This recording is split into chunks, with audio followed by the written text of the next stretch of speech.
আসসালামু আলাইকুম। সংবাদে আপনাদের সবাইকে স্বাগত জানাচ্ছি। আমি ফিরোজ তোহা। শুরুতেই সংবাদ শিরোনাম। বাংলাদেশের সর্বশেষ গুরুত্বপূর্ণ আপডেট সংবাদে আপনাকে স্বাগত। শুরুতেই সংবাদ শিরোনাম, পরে বিস্তারিত। শুরুতেই জানাবো, জুলাই বিপ্লবের ঘোষণাপত্র প্রধান উপদেষ্টাকে সময়ের অপর্যাপ্ততার কথা জানাবে বিএনপি। জুলাই বিপ্লবের ঘোষণাপত্র নিয়ে নিজেরা এখনও দলীয়ভাবে বা শরিকদের সঙ্গে আলোচনা করতে পারেনি বিএনপি। দলটি মনে করছে এজন্য আরও সময়ের প্রয়োজন আছে। এরপর জানাবো, ৫ দফা দাবি নিয়ে কুড়িগ্রামে সার্জিস আলম। ফেলানির মতো আর কারো লাশ যদি কাঁটাতারে ঝুলে থাকে তাহলে কাঁটাতার ভেদ করে লং মার্চ করা হবে। জাতীয় নাগরিক কমিটির মুখ্য সংগঠক বৈষম্যবিরোধী ছাত্র নেতা সার্জিস আলম কুড়িগ্রামে মার্চ ফর ফেলানিতে অংশ নিয়ে সব কথা জানান। এদিকে দীর্ঘ ১৭ বছর পর কারামুক্ত বাবর। দীর্ঘ ১৭ বছর পর কারামুক্ত হলেন সাবেক স্বরাষ্ট্র প্রতিমন্ত্রী লুৎফুজ্জামান বাবর। আজ দুপুর ১:৩০টায় কেরানীগঞ্জ কেন্দ্রীয় কারাগার থেকে তিনি মুক্তি পান। বিষয়টি গণমাধ্যমে নিশ্চিত করেছে বাবরের ব্যক্তিগত সহকারী মির্জা হায়দার আলী। জানা গেছে, ১০ ট্রাক অস্ত্র চোরাচালানের ঘটনায় অস্ত্র আইনে করা পৃথক মামলায় যাবজ্জীবন কারাদণ্ডের রায় থেকে খালাস পেয়েছেন লুৎফুজ্জামান বাবর। এবারে জানাবো, সংখ্যালঘু শিক্ষার্থীদের সমাবেশে হামলার নিন্দা অন্তর্বর্তীকালীন সরকারের। রাজধানীর মতিঝিলে এনসিটিবির সামনে সংখ্যালঘু শিক্ষার্থীদের সমাবেশে হামলার তীব্র নিন্দা জানিয়েছে অন্তর্বর্তীকালীন সরকার। আজ প্রধান উপদেষ্টার প্রেস উইংয়ের বিবৃতিতে বিষয়টি নিশ্চিত করা হয়। বিবৃতিতে হামলার ঘটনা তদন্তের নির্দেশ দেওয়া হয়েছে। এবারে জানাবো, হামজা চৌধুরীর সঙ্গে বাফুফের সভাপতির সাক্ষাৎ। বাংলাদেশ জাতীয় দলের হয়ে মাঠে নামার অপেক্ষায় রয়েছেন হামজা চৌধুরী। এর আগে হামজার সঙ্গে সাক্ষাৎ করেছেন বাংলাদেশ ফুটবল ফেডারেশনের সভাপতি তাবিথ আউয়াল। এবং সর্বশেষ জানাবো, দেশের শান্তি প্রতিষ্ঠায় বাংলাদেশ জামাত ইসলামের কোনো বিকল্প নেই, বললেন বাংলাদেশ জামাত ইসলামের আমির। বাংলাদেশ জামাত ইসলামের আমির ডক্টর শফিকুর রহমান বলেছেন, দেশের শান্তি প্রতিষ্ঠায় বাংলাদেশে একমাত্র জামাত ইসলামের বিকল্প নেই। দেশের শান্তি প্রতিষ্ঠিত করতে হলে ইসলামী ছায়াতলে আপনারা আসুন। আমরা যেন সবাই মিলেমিশে স্বপ্নের নতুন বাংলাদেশ গড়তে পারি। আল্লাহ আমাদের তৌফিক দান করুন। প্রিয় দর্শক, এতক্ষণ শুনছিলেন সংবাদ শিরোনাম, এবারে বিস্তারিত। তবে তার আগে বন্ধুরা, আপনি কোন স্থান থেকে আমাদের সংবাদটি দেখছেন কমেন্ট করে জানিয়ে দিন। ভিডিওটিতে একটি লাইক দিয়ে দিন। এই চ্যানেলে আপনি নতুন হয়ে থাকলে আমাদের সংবাদটি দেখতে দেখতে চ্যানেলটি সাবস্ক্রাইব করে রাখুন। কমেন্ট করে আপনার মূল্যবান মতামত জানিয়ে দিন। আপনি বিশ্বের কোন দেশ থেকে বা বাংলাদেশের কোন স্থান থেকে আমাদের সংবাদটি দেখছেন এবং শুনছেন। এবারে বিস্তারিত। জুলাই বিপ্লবের ঘোষণাপত্র প্রধান উপদেষ্টাকে সময়ের অপর্যাপ্ততার কথা জানাবে বিএনপি। জুলাই বিপ্লবের ঘোষণাপত্র নিয়ে নিজেরা এখনও দলীয়ভাবে এবং শরিকদের সঙ্গে আলোচনা করতে পারেনি বিএনপি। দলটি মনে করছে এজন্য আরও সময়ের প্রয়োজন। এমন প্রেক্ষাপটে বিএনপির পক্ষ থেকে অন্তর্বর্তীকালীন সরকারের প্রধান উপদেষ্টা ড.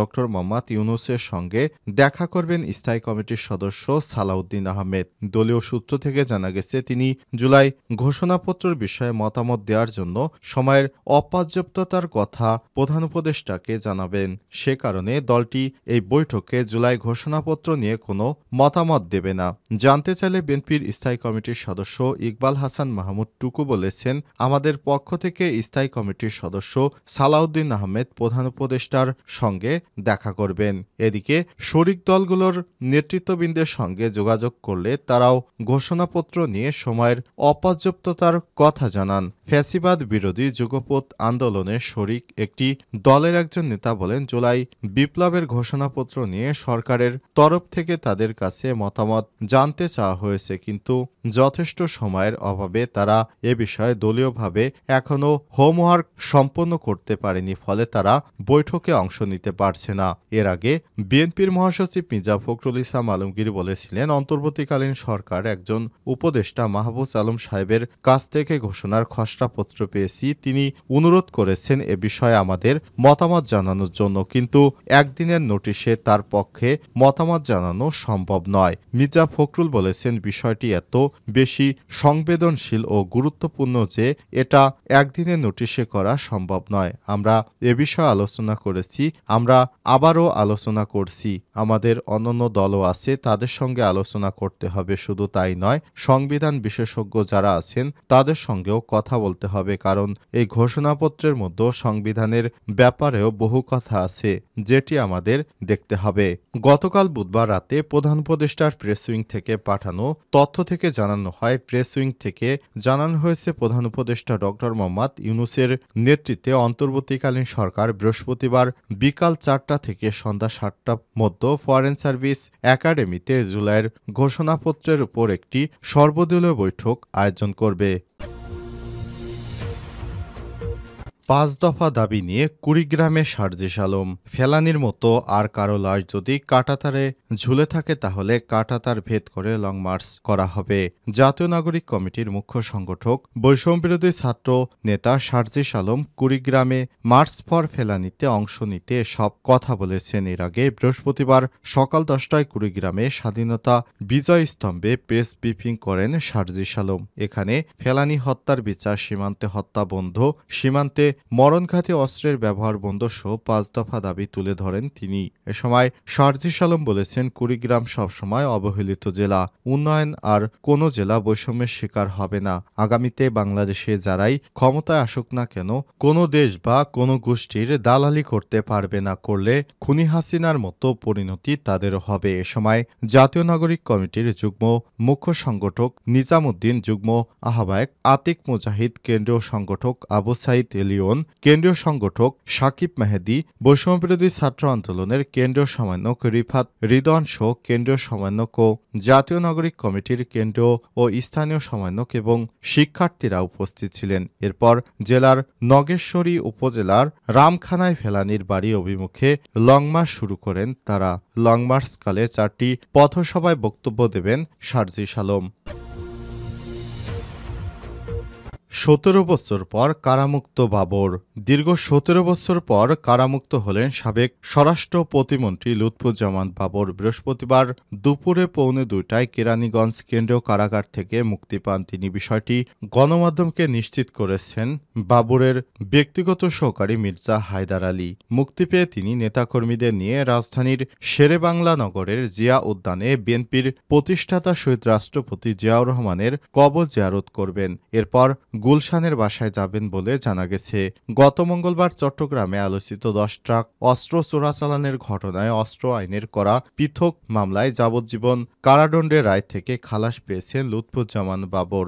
বিচারপতি মোস্তফা জামান ইসলাম ও বিচারপতি নাসরিন আক্তারের সমন্বয়ে গঠিত হাইকোর্ট বেঞ্চ এ রায় ঘোষণা করেছে। এ রায়ের মাধ্যমে বাবর তার বিরুদ্ধে করা সব মামলা থেকে খালাস পেলেন। নেত্রকোনা ৪ আসনের মদন মোহনগঞ্জ ও খালিয়াজুরি বিএনপি সাবেক সংসদ সদস্য লুৎফুজ্জামান বাবরের মুক্তির খবরে বিএনপির নেতাকর্মী, স্বজন ও এলাকার মানুষের মাঝে আনন্দ উচ্ছ্বাস তৈরি হয়েছে। তার নির্বাচনী এলাকা ছাড়াও ময়মনসিংহ, নেত্রকোনা অসংখ্য তরুণ নির্মাণ করা হয়েছে।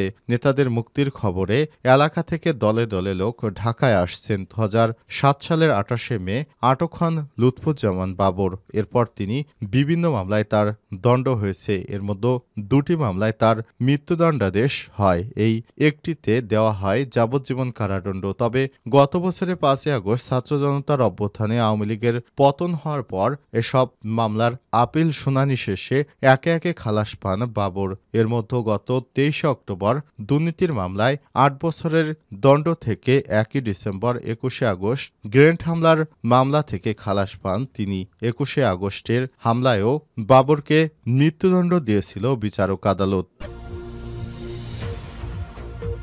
সংখ্যালঘু শিক্ষার্থীদের সমাবেশে হামলার নিন্দা অন্তর্বর্তীকালীন সরকারের। রাজধানীর মতিঝিলে এনসিটিভির সামনে সংখ্যালঘু শিক্ষার্থীদের সমাবেশে হামলার তীব্র নিন্দা জানিয়েছে অন্তর্বর্তীকালীন সরকার। বৃহস্পতিবার প্রধান উপদেষ্টার প্রেস উইংয়ের বিবৃতিতে বিষয়টি নিশ্চিত করা হয়। বিবৃতিতে হামলার ঘটনা তদন্তের নির্দেশ দেওয়া হয়েছে। এতে বলা হয়েছে, 2 জনকে গ্রেপ্তার করা হয়েছে। অন্য অপরাধীদের শনাক্ত করা হচ্ছে। শীঘ্রই গ্রেপ্তার করা হবে। সকল দুর্বৃত্তদের আইনের আওতায় আনা হবে।